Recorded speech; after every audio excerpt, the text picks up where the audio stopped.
What's up? This is Bearcatshark from the 10-Day Producer. Wanted to go back to my beat that I was working on a little while ago. Just wanted to work on a specific arpeggio that I've had in my head for the past few days. I wanted to just put it in my track. We're just gonna go ahead and do it. We're just gonna go ahead and do it right now. Alright, so we've got the beat that we worked on. Although honestly, I really don't like these colors that I have chosen, so I'm just gonna change them up real quick. Assign track color to that. This looks like some more guitar business, so honestly this should just be in the track right here. So I just drag and drop that into the group up here so that it would be in the group. And now I'm gonna assign track color to clips again so that it'll still be there. So okay, that's a little bit better. Okay, that's a little better. Now I can get started. So again, I've had this arpeggio idea. This is what my beat sounds like.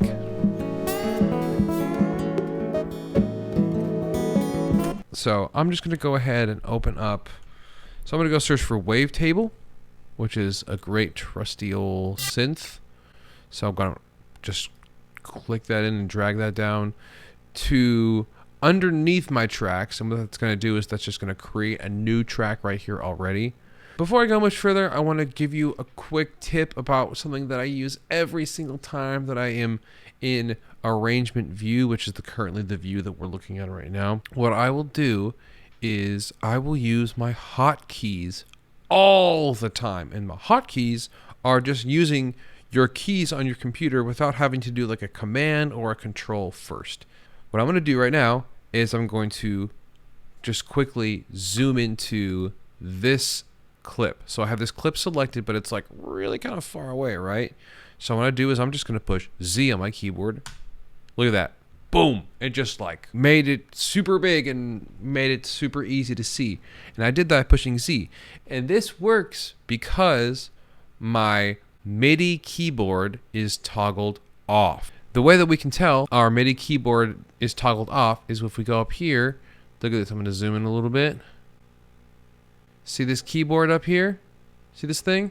We got to make sure this guy is toggled off. And currently it's off right now. If we click it, it'll be yellow. That means it's toggled on. This tells Ableton that our computer keyboard can be a keyboard and you can play stuff on it, which is not what I want to do right now. I'm going to zoom out real quick. And let me demonstrate. So currently the MIDI keyboard is toggled on. So I'm going to record enable my synth track. And now I'm using my keyboard, the middle row, the A through semicolon row, as a literal keyboard. Oh, got my other stuff on up here. Let me turn just the synth on. So this now is telling my keyboard to be an actual keyboard. I don't want that. I want to use hotkeys. So what I'm going to do is I'm going to turn this guy off by just going click, and now it's off. So now I can freely use my keyboard to use hotkeys. So now that we zoomed in, I want to zoom out. And my favorite shortcut that I use in Ableton is by clicking H and W. And those are height and width optimizations. And what that will do is if you push H and W, it'll optimize your screen so that you can see everything in your session all at once without getting lost. So you could be out in the freaking boonies. You could be in the like zooming into the 100th bar. There could be nothing around here forever for miles. If you just make sure that your MIDI keyboard is toggled off, you can also push M to do that. Make sure it's toggled off. H and W. Boom. There's your entire session. Oh my god, I cannot tell you how many times I've used this. It's got to be in the millions. Geez, I use it so much. So make sure you're using H and W to fully look at your whole view. Okay, now I'm actually gonna do something. So let's jump down to wavetable. Okay, now I said I had this idea, which is true. I do have an idea of what I want to play. But I can't really see anything, so I'm going to H and W that. Okay, that's a little bit more optimized. Just because I'm kind of more mentally used to creating in session view, I'm just going to go ahead and create this in session view. But I already know what I want to do, so I'm not even going to perform it. I'm just going to write it in. So what I did was I just went to session view. I went to a clip up here. I double clicked an empty cell, which created a little clip right here. Now what I want to do is I'm going to duplicate this a few times.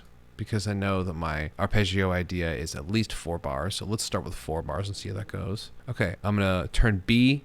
There's another hotkey, B. That's gonna enable my pen. Put a note down. Okay, that's too high. Let's start here. Bum bum bum bum da da da da da. So C, E. Oh, make sure it's playing. Oh, why did we start that all the way over here? That's weird. Okay, whatever. I'm gonna grab these 2 clips these 2 notes. I'm gonna move them to the starting position. Okay, so that's too slow. That's what I wanted. Okay, good. So we did C, we did E, and now we're gonna do. Is this in C? Oh crap! No, it's in C. C, G, and then let's duplicate that. Command D. Do do do do.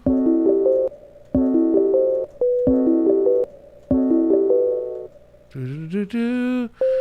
And then I waited a second. Do do do do do do do do do do do do do. I remember ending on an A note.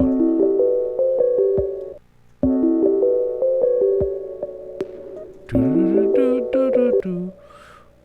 Boo.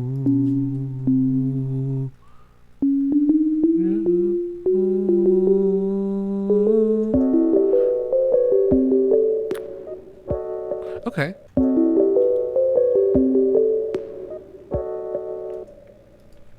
Okay, so this is not the timbre that I want at all. I'm just building out my melody real quick. Okay, so I think I've got the first bar of that. Let's go ahead and duplicate that. Oh, that didn't. Okay, so I can't really see this all right now in one thing. So remember H and W? I'm going to use that thing again, baby. When I push H, it perfectly gets everything right in frame. There we go. So I'm going to now duplicate this because I want this to be over here. Good. Oh, I know why this is sounding weird, because this should be a D minor and I'm playing a C major over it. Oh, it should be over here. Okay, the C major should be there. The D minor should be over here. Okay, so let's try this again. So let's now build, my chord tracks are over here. Yeah, if I just take a look.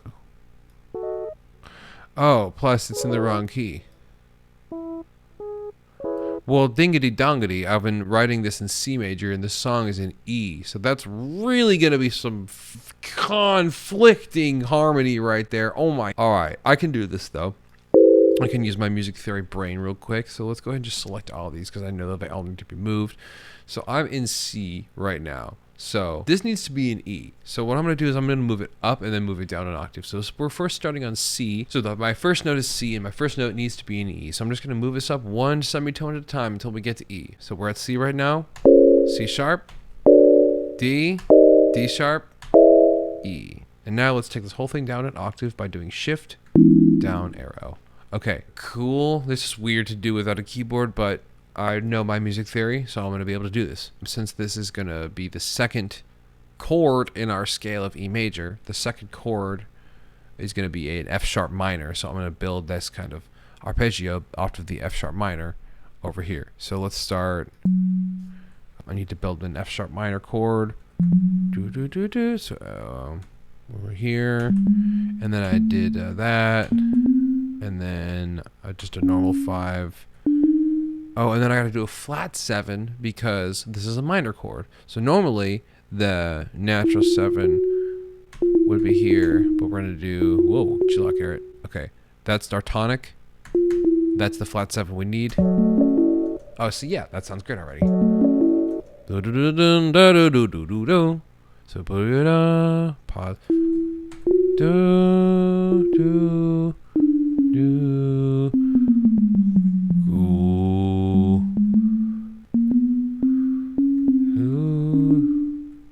Oh, this should be up there, and that should be there.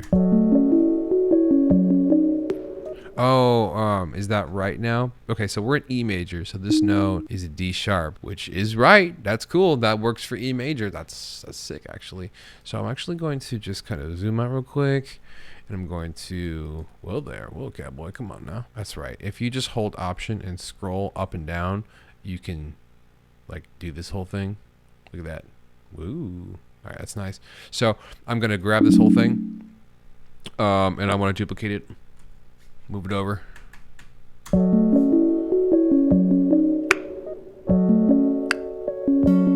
Okay, I didn't quite grab everything. Let's try that again. There we go. Looks like I made a little turtle. See, a little turtle. And that's a different turtle right here, just a little different.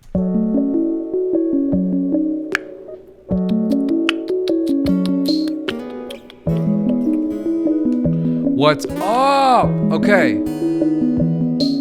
Hey, hey, hey, hey.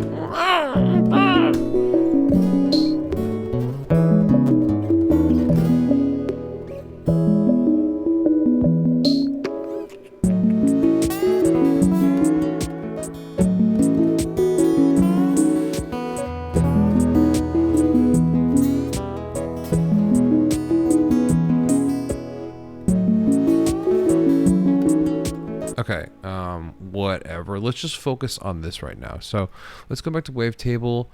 Honestly, I don't want to use wavetable. I want to use analog. I really, really like analog. So I'm just going to quickly change that out.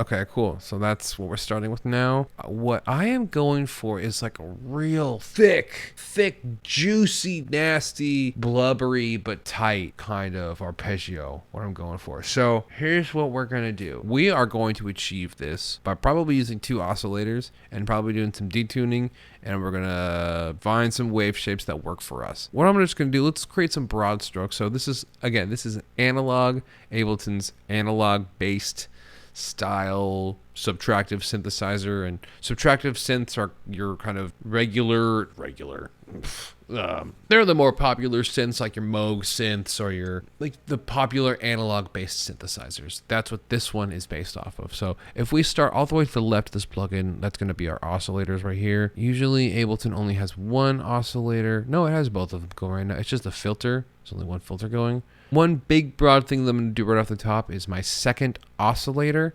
I'm going to move this down an octave. Let's just do that right now. I'm going to go ahead and solo the track, which isn't a great mixing practice, but I'm just going to solo it out because I want to focus on it. Okay, so that's sounding whatever. It's very dry right now. So the first thing I'm going to do is just slightly detune. Let's detune the top oscillator. Yeah, see?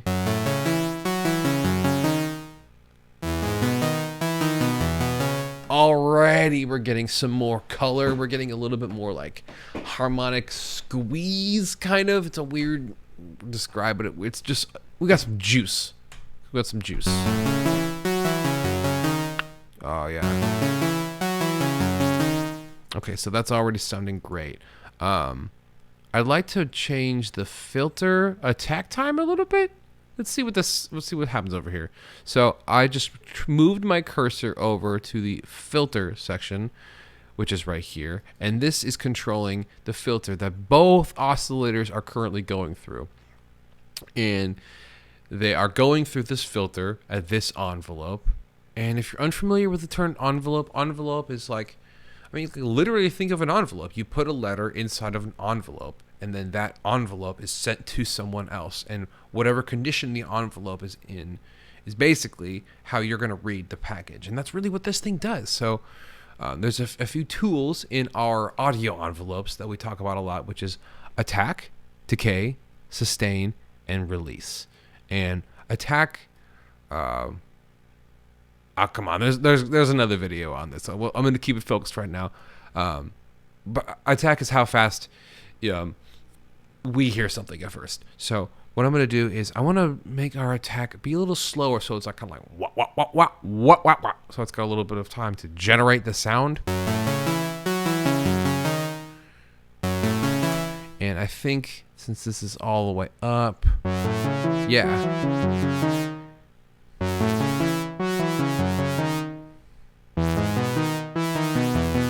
Oh, wow.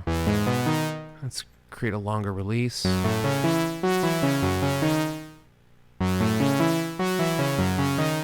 Okay, so that's all sounding pretty good. What I want to do now is I want to change the envelope of the actual sound, not the filter, but the amplitude. So what I want to do is I want to make the notes a little bit longer. So I'm going to make the release time and the sustain a little bit longer. See how they're lasting a little bit longer now? Let's go ahead and increase the sustain, which is going to increase the volume of how long the sound lasts when it's not being struck anymore. Turn that down.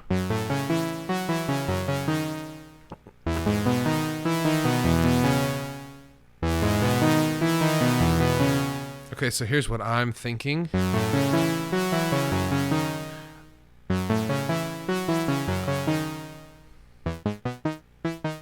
Cool. I'm liking how this is sounding so far, but what I want to do is I want to have these parameters slowly change over time. And we've got a tool for this, baby, and that tool is called a low frequency oscillator because it frequencies oscillation at a low rate. That probably made no sense if you don't know what an LFO is. So basically what I want to do is this tool, LFO, low frequency oscillator, is just going to very gently, or not gently, however I tell it to, change these parameters over time.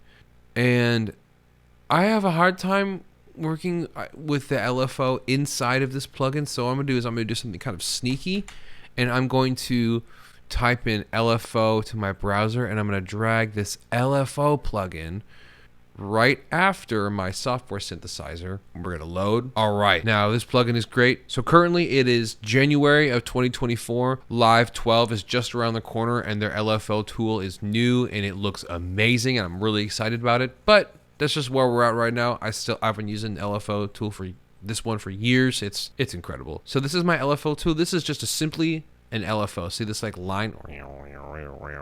That's our frequency. This is it. This is the LFO right here. What I want this LFO to do is I want to sync it to our BPM, because currently it's just kind of like going randomly. Not randomly, it's going at this exact rate, 1,000 hertz. What I want to do is, instead of oscillating at 1,000 hertz, I want it to oscillate at the BPM of our song. So I'm just going to go ahead and click this button right here, which underneath that hertz, that little note right there. What that does is this tells our LFO to, instead of just kind of doing it numerically, we want to do it by the BPM of our song. So it'll just automatically do it for you. So now we've got one oscillation happening over one bar of our beat, and our beat is currently 76 BPM. So what that means is this complete cycle, this complete oscillation, is happening at one bar at 76 beats per minute, which is 4 beats. Okay, enough talk. I'm gonna go ahead and just map this guy to our sustain. Now look at that. This thing is moving.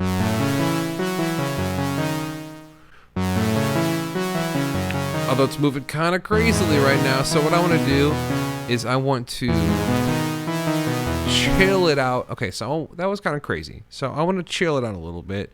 And the way that I'm going to do that is by changing this depth parameter right here. So if I totally dime the depth, make it all the way. Look at this thing. It's not going, wow, whoa, wow. It's all the way up and down because the depth is set to 100%. And that's going to be how hard the plugin works. So let's back this off and just chill. Let's just chill a little bit. That's fine. We can chill. It's not as wow. It's a little easier. I still think that it's happening too fast, so I'm actually going to increase the rate to 2 bars, which is going to slow this process down.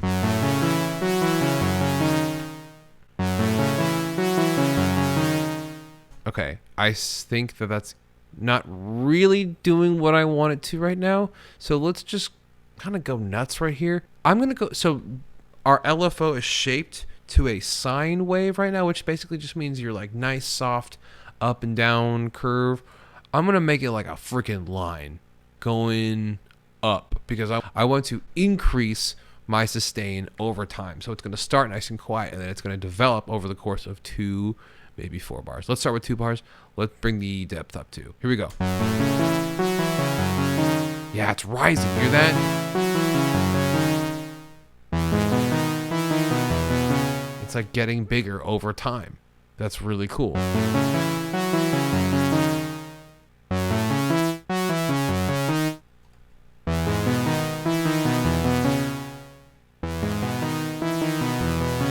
So what happens if the decay, if we gotta do the same thing to the decay too? Okay. I'm going to do the same thing to the decay too. So I'm going to start it a little slower. And what I'm going to do now is I'm going to go back to this LFO. Ooh, and I'm going to open up this little button over here. This button is going to say all the different places that I can map this specific LFO to. So what I'm going to now do is I'm going to map another LFO. Sorry, the same LFO. I'm going to map it to a different parameter, which is going to be this decay time right here. So now, look at that. Now our decay time is increasing over time over 2 bars.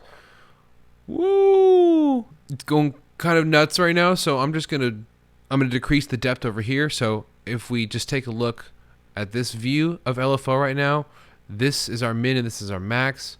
So this is basically just, instead of 100%, the max this is gonna go to is now 20%.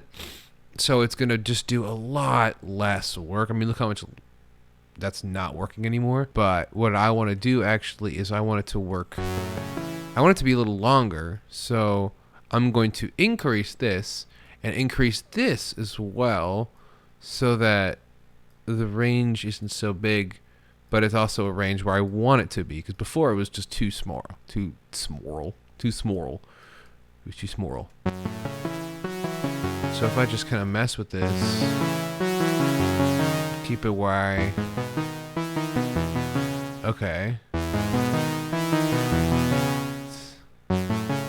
Yeah. Still think that's okay. Cool. Okay. I'm liking how this is sounding so far. Let's just check this thing in context real quick. Here we go.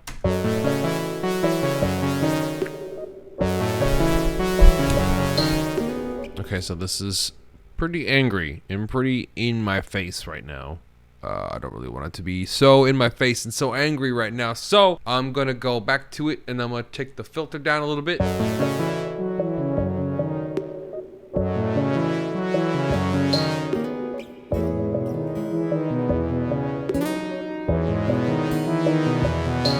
Okay, I'm gonna play with the ADSR a little bit more.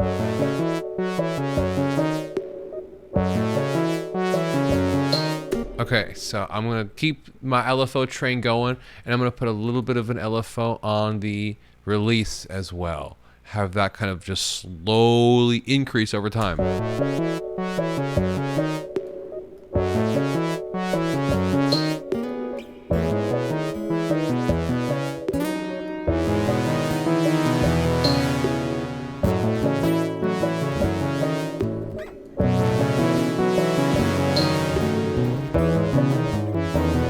Okay, this is all kind of starting to sound a little too short in time, so I'm just going to go ahead and make the rate 4 bars instead of 2 bars now. So everything's going to happen. So everything's going to happen a little slower.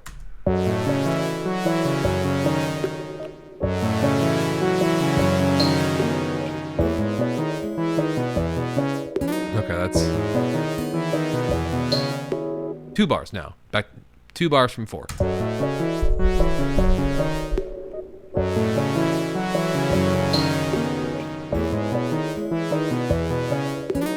Okay, so I'm going to start my release a little higher. And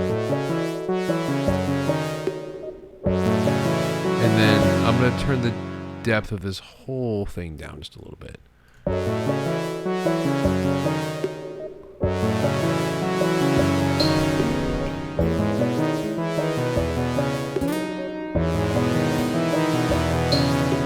Although I think I'm liking this so far, but what I want to do is I want to keep the release the way that it is, but I want to kind of have something linger a little bit.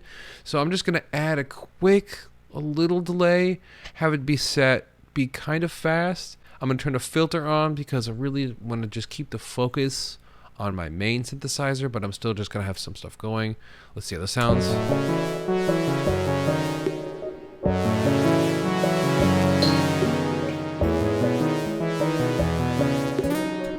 Okay, that's nice. We're really getting there. I'm going to increase the start of the release a little bit more. And then actually I'm going to turn the total down.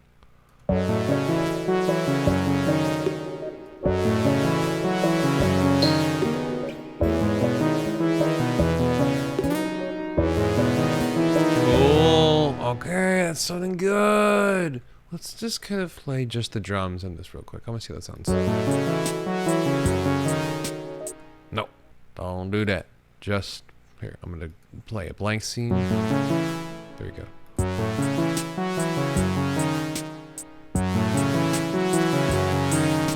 Okay, this is sounding good. One thing that I want to do to really increase the squelch of this, because I want it to be like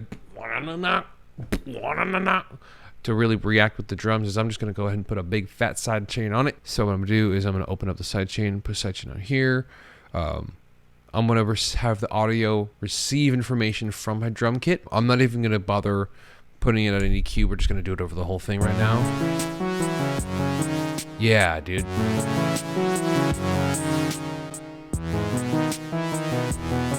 Okay, that's great. That's already much more what I wanted it to sound like. However, I do want to turn the EQ on because I don't want my sidechain to activate for those hi-hats. I really want it to only activate for the low stuff. So I'm going to turn my EQ on my sidechain and tell the compressor to work only 169 and below. So now we can see with this gain reduction little thing over here, it's only pushing down when the kick is happening. It's not happening when the hi-hat's happening. Let's make it go even harder. Yes!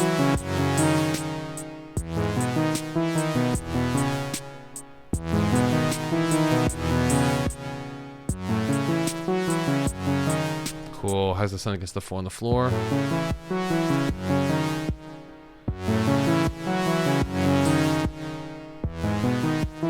I'm going to increase the release a little bit longer, so it takes a little bit longer for the compression to get off. So basically what that's going to sound like is it's going to sound like its sidechain is working harder.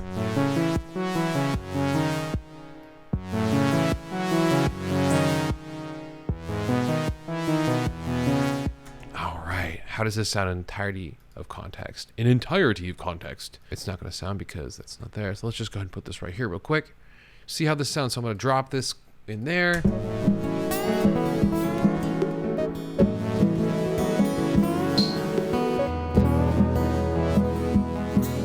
I like how this sounds, but I think everything else could be sidechained a little harder, honestly.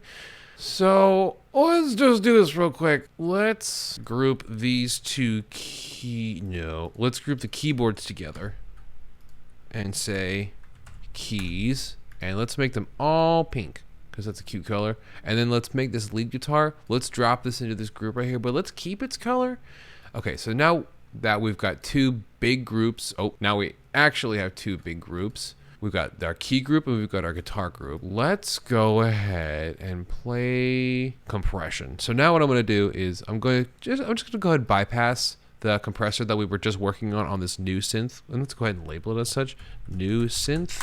Okay, now I want to go ahead and drop a compressor over this section right here. And let's go ahead and open this up. And what I want to do is I want to sidechain everything that's happening in this group to receive information from the drums. And I want it to duck down whenever it hits the drums. So I'm going to turn the sidechain on. I'm going to turn the EQ on because I only want this compression to happen when it receives information from the lows. not the highs. So just the lows, and that's what I'm telling this to do right now.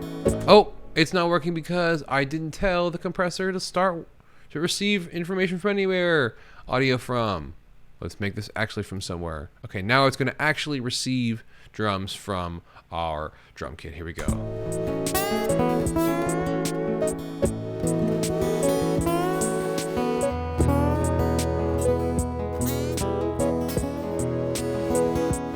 Okay, cool. I'm going to do something kind of janky. I'm going to minimize this, and then I'm going to minimize this, and then I'm going to take these two groups, and then I'm going to group them. And what I want to do is now I want everything to now breathe through the same compressor. So both our big groups are now going through this compressor right here.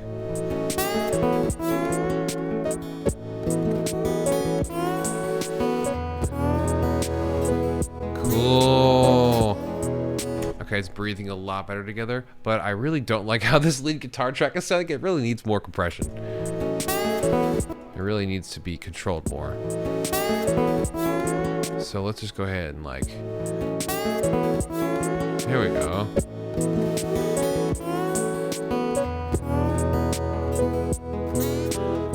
Oh, okay, wow, that already sounds so much better, but where's our arpeggio? That's the whole point of this. So let's, now that that's a little bit more focused, let's go ahead and bring this bad boy back in here. Cool. I am losing some gain because of all this compression, but I have some headroom on my track up here because I turned the track itself down for some decibels. So let's just move that back to 0. Oh shoot, yeah. So that's definitely too loud there. So let's just go ahead and mix this a little bit because, yeah, it doesn't need to be that high.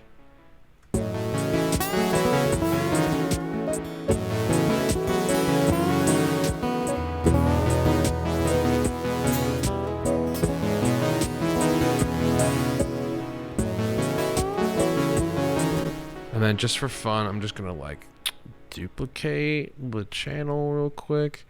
And then I'm gonna put another one, do a little classical technique right here. Move this right here, right? Yeah.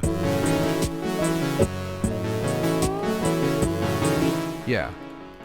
But let's make this one like an octave higher. Oh, I don't even need to make another track for this. I can just put it on the same one because it's fine. So let's just mute this because I didn't need to do that. That was just more CPU that I needed to use. What I can do is go back up here into this track itself and then put it here.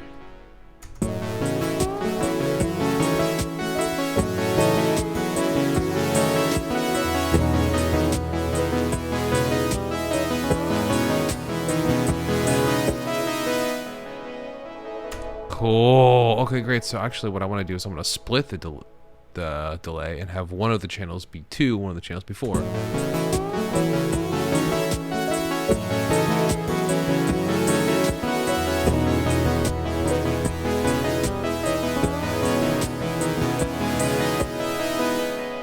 Okay, so this track totally just changed completely by these arpeggios. Okay, so that's sounding good, but it's just too much right now. So let's turn the decay or the dry wet down. What I probably will do is I'll automate the dry wet. I actually don't want to automate the dry wet on the delay because I want the decay to be going the whole time. I want it to be like blah, blah, blah, blah, while the other filters are being screwed with.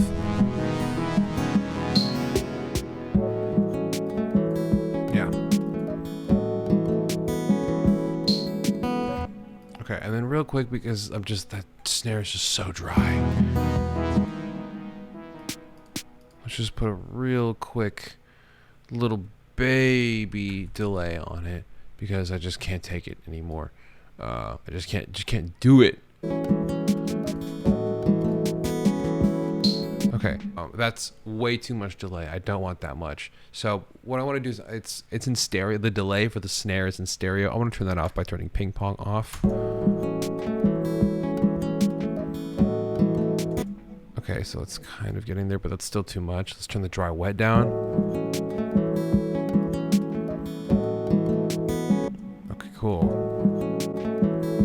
So I think that's all right. So guess what? It's basically done. I mean, it's not done at all.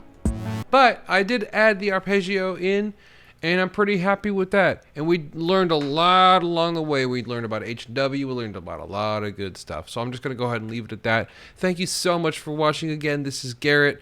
I make music under Bearcatshark, and this is I make music as Bearcatshark, and this program is called the 10-Day Producer. We are running some courses in March of 2024. If you're interested, just holler at me. I'd be happy to hit you with some details. This is a great course. It's just a 10-day crash course for Ableton, because why spend $23,000 on a 6-month course when you can just spend a couple $100s on a course that you know is going to give you skills and is not going to take up a huge amount of your time. So again, that's what this course is called. It's the 10-Day Producer. Thank you so much for watching. Have a great day. Kia, kia, kia.